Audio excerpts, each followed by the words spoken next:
ఈరోజు దేవుని యొక్క వాక్యము అపోస్తుల కార్యములు 2వ అధ్యాయం 4వ వచనం మనం చదివినట్లయితే, అందరూ పరిశుద్ధాత్మతో నిండిన వారై ఆ ఆత్మ వారికి వాక్ శక్తి అనుగ్రహించిన కొలది అన్య భాషలతో మాట్లాడసాగిరి అని దేవుని వాక్యం తెలియజేస్తుంది.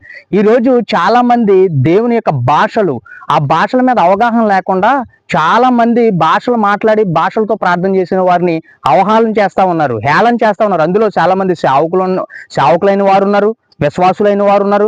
చాలా మంది దేవుని ఎరిగినటువంటి బిడ్డలైనటువంటి వారు కూడా ఏం చేస్తున్నారంటే భాషతో ప్రార్థన చేసిన వారిని హేళనగా మాట్లాడుతూ ఉన్నారు. అయితే ఇక్కడ దేవుని యొక్క వాక్యం ఏం తెలియజేస్తుందంటే, దేవుని యొక్క శక్తి మన మీదకి వచ్చినప్పుడు వాక్ శక్తి దేవుడు అనుగ్రహిస్తారని చెప్తా ఉంది.